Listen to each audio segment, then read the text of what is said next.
Olá a todos, bem-vindos a este episódio especial do Plug-in. Hoje não vamos falar de tecnologia ou de novos modelos, vamos antes falar de como podemos aumentar a nossa independência energética e poupar através da substituição de veículos com motores a combustão, gasolina e gasóleo, por veículos elétricos. E vamos dar dados e exemplos concretos.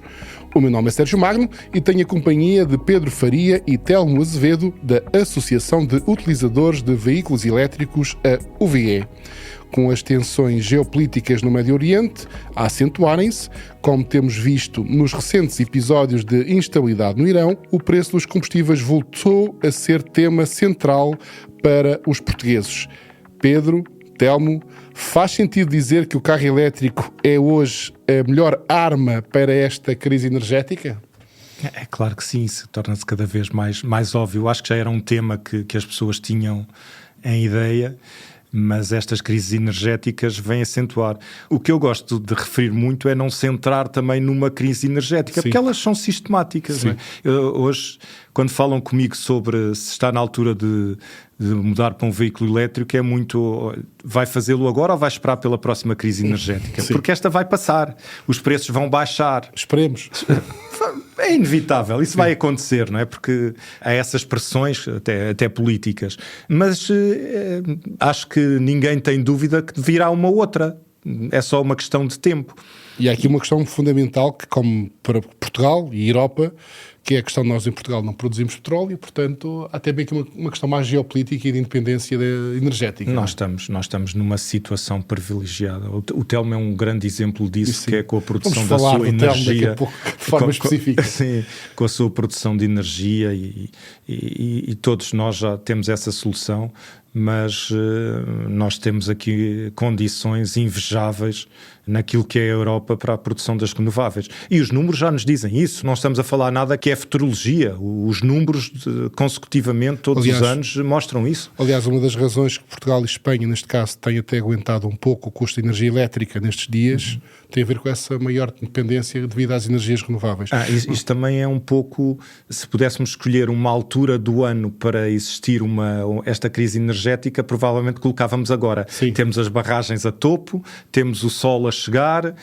o vento também é mais ou menos estável e, portanto, as renováveis nesta altura do ano dão-nos alguma segurança. Mas vamos a dados concretos. Primeiro, as pessoas, quando olham para um preço de um carro elétrico, não é?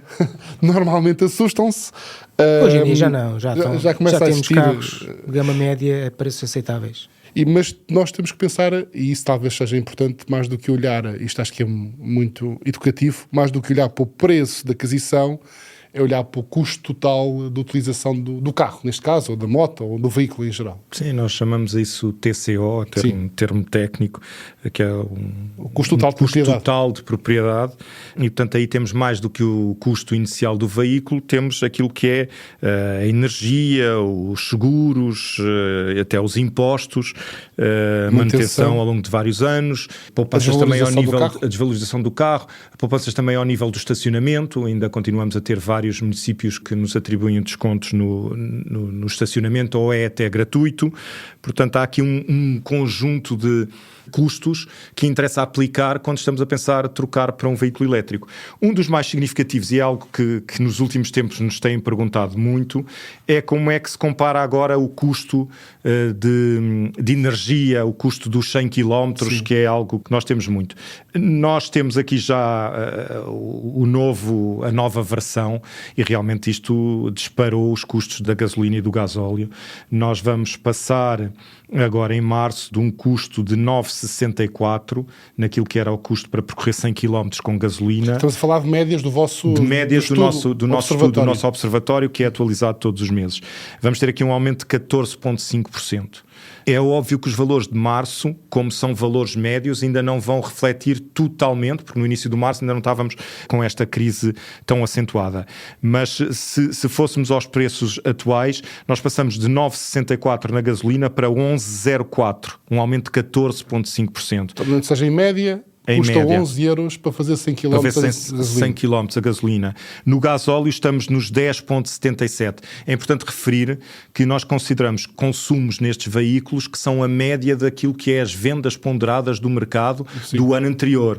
Portanto, temos aqui algo que as pessoas vão achar muito baixo, mas que é a realidade do nosso mercado. Sim. Nós temos um consumo médio para o veículo a gasolina de 5,6 litros aos 100 km e para o gasóleo de 5,08. Ou seja, não se podem acusar de estarem a prejudicar os carros a combustão com consumos Portanto, elevados. É a realidade média do nosso mercado. Como há muitos veículos de gama baixa que influenciam aqui muito este valor. No veículo elétrico, nós temos um consumo de 15,88, o mesmo conceito que é aplicado. 15,88 kWh aos 100. KWh aos 100. Mas eu devo dizer... Pois, porque Sim, tem que ser litros, não é? Mas devo dizer que, apesar de tudo, acho difícil fazer... É mais fácil fazer 15 kWh aos 100 com carro elétrico do que 5 com carro a gasolina. Sim. Mas pronto, mas ainda bem que assim é, porque não estamos a... Porquê? Porque se na parte dos veículos a combustão nós temos muitos veículos de gama baixa com consumos pequenos utilitários que fazem Mas consumos ainda muito assim baixos, fazem na isso. eletricidade... Sabemos o que são esses relatórios. Na eletricidade temos para já uma norma que é muito mais recente e muito mais atualizada. E depois a realidade é que nós, como falávamos há pouco dos preços mais económicos, ainda não temos muitos veículos de gama baixa que influenciem assim tanto. Nós temos muito o nosso parque de elétricos em gamas médias para cima. Sim, mas voltando aos valores, que isso é que importa, estávamos a falar de 11 euros... 11 euros, 10,77... Para gasolina ou gasóleo? Para gasolina e gasóleo, quando em casa nós conseguimos ter, numa forma mais económica, que é carregarmos em casa com uma tarifa bi-horária, no período vazio de 2,12 €. Portanto, 5 vezes menos. A diferença é muito grande. Sim. Mesmo quando recorremos, há aqui um consumo que nós gostamos muito de referir e que a nível europeu faz muito sentido, que é quando carregamos 75% do tempo em casa ou no escritório, portanto, com acesso a um preço de rede de energética económica e depois 25% na rede pública. Isso é aquilo que faz muito sentido nós analisarmos. Mesmo nesse caso, nós vamos para um custo por 100 km de 3,65 €. Portanto, ainda assim é uma diferença muito grande. Um quarto, mais ou menos. Um terço, um quarto. E temos ainda um outro custo que nós também analisamos, que é 100% dependente da rede pública. E isto é em custos médios de todo o mercado. Dá um valor de 8,21 €. Portanto, já estamos próximos. Já estamos mais próximos. Mas aqui também há um grande fator, que é alguém que esteja, um utilizador que esteja 100% dependente da rede pública de carregamento, não vai carregar num carregador de custo médio. Carrega sistematicamente num local e, portanto, no local onde carrega já descobriu um valor com custo médio inferior. Mas aqui uma diferença que nós temos falado muito e que é óbvia, não é? A diferença é muito maior, muito mais favorável a um veículo elétrico quando carregamos em casa, no trabalho. Um carro, e não na rede pública. Trabalho, sim. Mas há outros custos, não é? A manutenção, se calhar o Telmo podia falar um bocadinho disto, de manutenção, a diferença de custos de manutenção entre um carro... Eu tenho exemplos concretos no meu exemplo e a diferença é bastante grande. Não é só o preço, mas também o número de vezes e a quantidade de surpresas que vamos tendo. Como o veículo elétrico tem muito menos peças móveis e muito menos consumíveis para serem trocados, o valor médio das manutenções é mais baixo. Já foi mais baixo ainda, porque entretanto as próprias oficinas já começaram a subir o seu valor da mão de obra para mexer nos elétricos, etc., para tentar compensar algumas percas que possam ter dados a uma IVA destes veículos aos seus serviços. Mas mesmo assim, os valores são muito mais económicos do que no veículo a combustão. Não há tantas peças de desgaste, não há óleos, não há aquelas que é sempre exatamente, uma conta grande. Não é? Que passado com os anos, cada vez é um valor que vai crescendo cada vez mais nos veículos a combustão, que nos veículos elétricos não temos. E basicamente até existem marcas que têm planos de manutenção que são até muito espaçados no tempo. 3 anos... E também 4 anos. E algumas que oferecem o plano de manutenção nos primeiros anos, não é? Também quando se compra um carro. E, portanto, já faz parte daquele pacote de venda inicial. E, portanto, todos estes fatores fazem com que estes veículos sejam muito mais económicos ao longo do tempo no tal custo de propriedade que vamos tendo com os veículos elétricos. Bem, continuando contigo, também há a questão do carregamento. Nós já falamos da rede pública versus a rede privada, mas ainda há muita gente que se assusta com a questão do carregamento, do tempo, que é mais rápido tirar uma de gasolina. Para quem utiliza um carro elétrico, no fundo, quem utiliza um carro elétrico, como no nosso caso, o que é que podemos dizer às pessoas que nunca utilizaram, que possa de alguma forma remover este mito ou explicar às pessoas que não é assim tão complicado. Aquela mensagem que nós tentamos sempre passar a quem tem um veículo elétrico e que o possa carregar em casa e na empresa, o tempo de carregamento desses veículos é 30 segundos, que é o tempo de eu chegar a casa, ligar a tomada e no dia seguinte retiro a tomada e saímos de casa ou do espaço onde estamos com o carro a 80%, a 90%. Portanto, temos mais, é um conforto, é uma experiência de utilização muito melhor do que num carro a combustível. Temos que ir para uma fila, temos que ir pagar, temos que ir fazer todo este percurso. Temos que desviar. Pronto. Depois há a questão da rede, quem depende exclusivamente das redes públicas, rapidamente escolhe um sítio que lhe seja mais favorável, com uma tarifa melhor, com uma forma de carregar e de fazer alguma coisa enquanto está a carregar, vai fazer compras, vai jantar, vai a um ginásio. Portanto, há várias formas de termos melhores custos e de melhores atividades enquanto estamos a fazer esse nosso carregamento. E depois há aquele carregamento mais otimizado todo, é quando podemos ser nós próprios a produzir a nossa própria energia para carregar o nosso veículo. E cada vez mais vamos assistindo aos utilizadores que começam a instalar painéis nos seus quintais, nos seus telhados, no seu condomínio, usa a parte do seu... Sim, eu tenho essa produção na minha casa, mas temos vários associados e utilizadores que têm a cota parte deles do telhado do condomínio com painéis, ajuda-os a carregar baterias, a carregar o veículo, reduz os custos do seu dia-a-dia para a casa, mas também para o seu veículo, porque aquela energia daquela fonte inesgotável e gratuita que é o sol é muito benéfica. Dificilmente podemos ter um poço de petróleo no quintal. Sim, mas há aí algumas confusões que eu tenho visto nos últimos tempos, que é o investimento que os painéis e que próprios sistemas de bateria... Há que considerar isso. Isso. Mas há um desconhecimento grande que é relativamente ao custo desses equipamentos. Eles baixaram astronomicamente nos últimos anos, têm vindo a descer. Eu diria que os painéis fotovoltaicos estão ao nível do custo das baterias, da descida que se tem sentido, não é? Muito e as baterias também desceram muito e são sistemas que rapidamente se rentabilizam pela poupança de ficarmos independentes. Que eu tenho visto, sobretudo nas redes sociais e por aí fora, que mas se vocês vão instalar painéis fotovoltaicos em casa para carregar o carro elétrico, esse custo também tem que ser considerado no TCO do carro elétrico. Parcialmente, porque nós também temos outras vantagens na casa que já precisamos necessidade em casa normalmente. Ficamos com sistemas que são anti-apagões, que é algo que hoje em dia também já está na voga, porque tivemos já estes problemas recentes. Produzimos energia para a casa, para cozinhar, para aquecer água, para tudo aquilo que neste momento temos dependências e cada vez mais custos que podem vir a subir agora com estes problemas, até a nível energético podem vir a subir, já vimos isso, e ficamos com a maior independência possível, que é produzirmos a nossa própria energia. Então, mas corrijo-me se eu estou errado, mas eu hoje tenho a ideia, os meus painéis já têm há algum tempo e o sistema de baterias, mas hoje eu estou convencido que um retorno do investimento é feito num painéis fotovoltaicos e baterias, estamos a falar de 3, 4 anos, obviamente tem aqui várias... Cada caso é um caso, mas em termos médios, 3, 4 anos é hoje um período normal para retorno deste investimento. Eu diria que 3, 4 anos é um valor médio bastante otimista. Embora aqui seja importante o projeto ser bem dimensionado e as pessoas se consultarem, fazerem bem o seu estudo de mercado, não caírem em alguns disparates. É verdade que nós, se formos otimizar o sistema para o inverno, no verão vamos estar com muito excedente. E vamos demorar muitos anos a recuperar o investimento. É fundamental estudar bem aquilo que é necessário. Mas temos de ser realistas, e voltando um pouco, mas já agora ainda um bocadinho esta questão do tempo. Eu estava a ler um estudo interessante nos Estados Unidos, foi feito agora, infelizmente não tenho aqui os dados, não tenho de memória, em que chegaram à conclusão que quem perdia mais tempo a carregar o carro eram pessoas com carro a gasolina. Em média, as pessoas que têm um carro elétrico, porque como a maioria carrega sobretudo em casa. Perdem menos tempo a carregar o carro do que a ir a desviar, a ir à bomba de gasolina. Porque estão a fazer outras tarefas enquanto o carro está ali sozinho a carregar. É uma ideia que as pessoas às vezes não têm, é que em média, quem tem um carro elétrico, a não ser em casos excepcionais, estamos a falar da média, perde menos tempo a carregar o carro do que quem tem um carro a gasolina, que é curioso. Mas voltando aqui à questão dos preços, as pessoas nem todas podem dar 35 ou 40 mil euros por um carro novo elétrico. Nós sabemos que em termos de segmentos superiores, os carros elétricos já atingiram a paridade, se não mesmo, muito ao contrário, às vezes são mais baratos. Quando comparamos os carros de segmento elevado, os carros elétricos ou se têm um preço semelhante ou até são mais baratos, também tem a ver com a carga fiscal em Portugal. Eu diria que isso até na gama média também já estamos nessa paridade.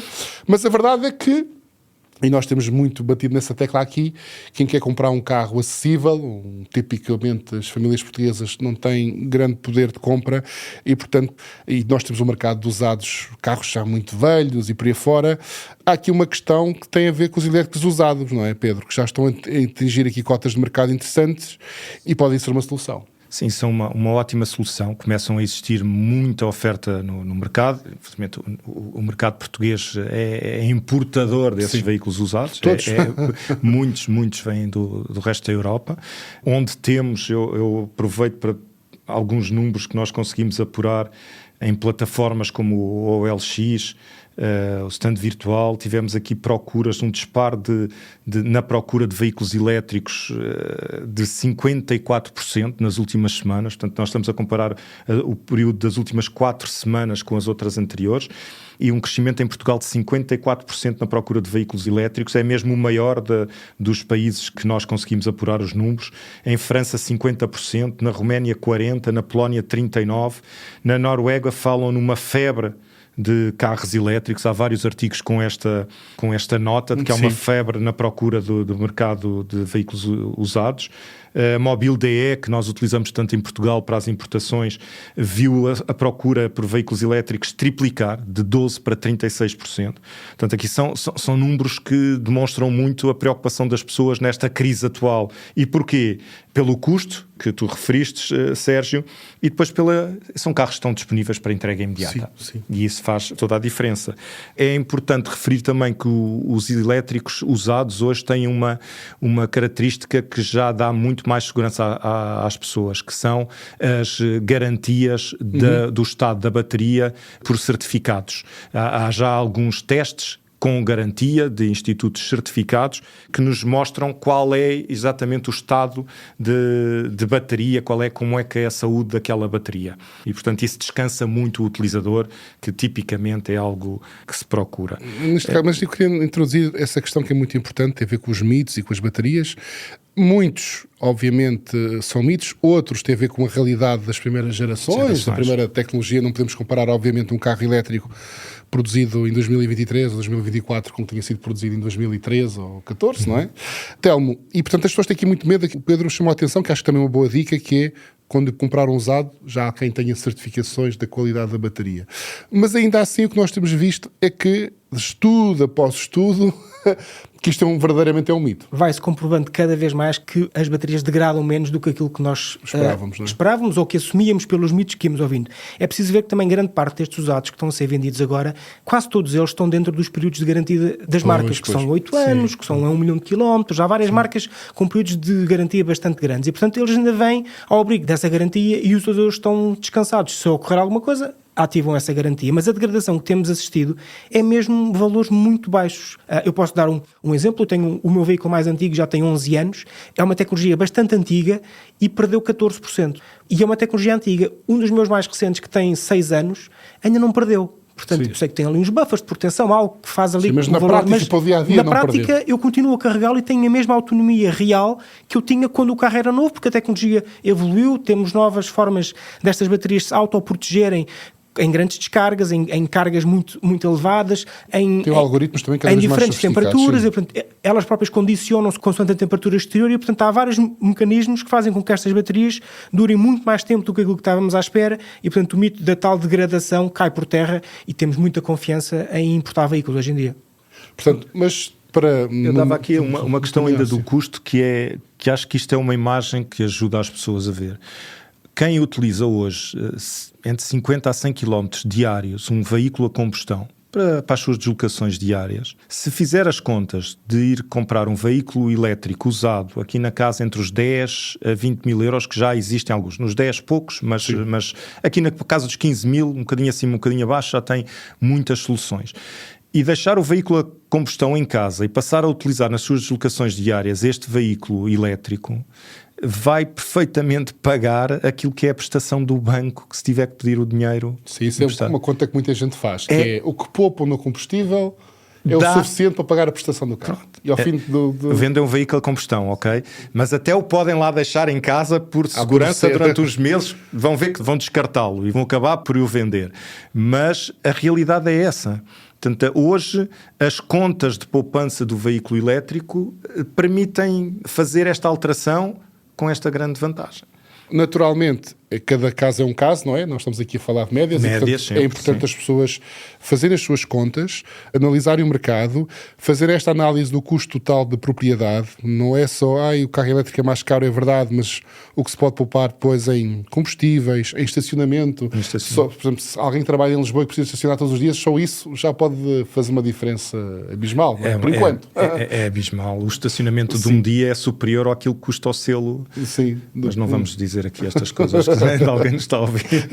Mas, portanto, façam as vossas contas, mas analisem e, sobretudo, cuidado com os mitos, não é? Porque ainda ontem, estamos a gravar, mas quando eu gravei isto, tive uma viagem de trabalho em que um colega de profissão, às tantas, dizia-me, perguntava-me, ele está interessado em comprar um carro elétrico, porque ele faz 120 km todos os dias, portanto já é aí ainda mais rápida a recuperação, mas a pergunta dele foi: mas a bateria vai durar, tipo, para as minhas contas, devo considerar que a bateria dura 5, 6 anos? Não, a questão não deve considerar que a bateria... Como da mesma maneira que ninguém compra um carro a gasolina ou a gasóleo a pensar quanto é que o tempo o motor vai durar. Sim. Esses são mitos que ficaram, como o Telmo dizia, dos veículos de primeira geração. Nós, acho que qualquer dia estamos na 4ª geração, que seguramente já estamos na 3ª. Não é? Falámos disso num episódio recente e, portanto, isso são realmente mitos que ficaram. O que eu gostava de frisar é de que realmente estas crises energéticas aceleram muito a percepção das pessoas de que temos que mudar. Mas depois, muitas vezes, a crise passa e afrouxa um bocadinho esta necessidade. E aquilo que eu digo é: não esperem pela próxima crise. Façam isso. E já agora gostava de deixar aqui uma dica, que é: agora, para subsidiar a gasolina e o gasóleo, conseguimos dinheiro milagroso, não é? Porque estamos a subsidiar o litro da gasolina e do gasóleo. Quando a crise passar, seria talvez boa ideia utilizar esse dinheiro milagroso que existiu para acelerarmos ainda mais a nossa transição energética. E fica a dica, fica o desafio. Pode ser que se faça alguma coisa com isso. Acho que é uma ideia a pensar. Muito bem. Telmo, alguma coisa? Podemos fechar? Vamos fechar. Podemos fechar. Eu gostava de reforçar esta ideia que o petróleo é um recurso finito. É controlado em regiões que não têm nada a ver com Portugal. Portanto, nós estamos completamente...